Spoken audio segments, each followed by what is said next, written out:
This is Satires of Miss G, the weekly podcast from where you get zero knowledge and maybe a movie review or a rumor about my neighbor. On a boring day, the power went off, and all my electronic devices were about to die. For emergency purpose, I had to save whatever charge was left in my mobile, and I had nothing else to do. So boring. Made me wonder what people did before the time of smartphones and fast internet, or even before TV. That is when I remembered the landline phone. The landline phones are one thing that didn't require any electric supply. I'm talking about the type of telephones that didn't have any caller ID. Only one cable was plugged into it, and that cable carried our precious gossips. So, what made me wonder is how did the telephones work without any supply of energy? Everything in our universe needs energy to do work.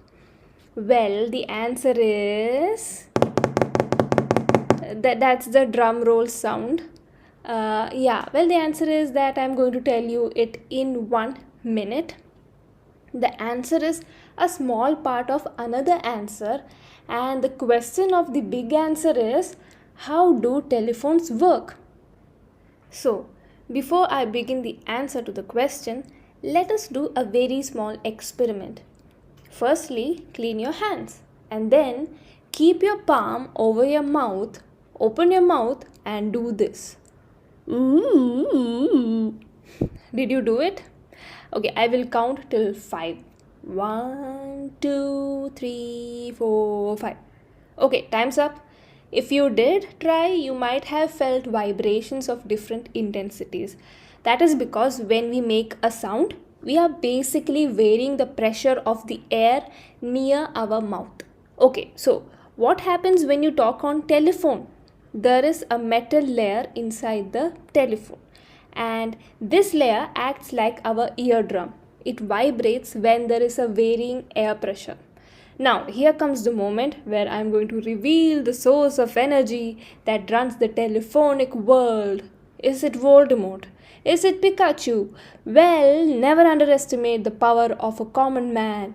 It is BSNL or whichever telephone company that is used. So, yeah, the current comes from the telephone company. That's why in our home we don't have an electric cable connected to the telephone. Okay. Now we know that there is an electric current involved in this process, and we also know that a metal layer is present that vibrates when we speak. Alright, now behind this metal layer lies a small cup filled with tiny grains of carbon, and these grains experience pressure when the metal layer vibrates.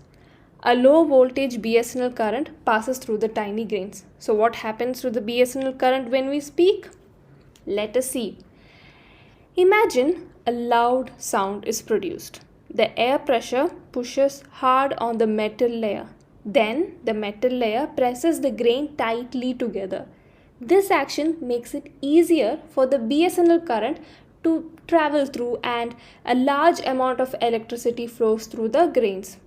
When the sound is soft, the air pressure pushes lightly on the metal layer. In turn, the metal layer puts only a light pressure on the carbon grains. This makes it harder for the electric current to pass through them, and less current flows through the grains. What a mechanism, right? I had never bothered about this before, and to be honest, I can't easily believe that this process actually works, because how can the air pressure produced by our mouth get accurately converted to electrical signals and then get reconverted to audio signals, letting a person sitting on the other side of the globe to listen to your nonsense? Yes, converting the electrical signals to audio can be a topic for some other day.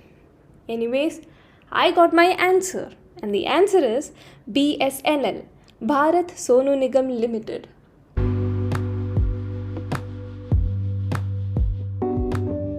That's all for today, folks. Hope you liked this episode. And people listening to this on audio platforms, you can also watch this podcast in video format with entertaining videos in the background.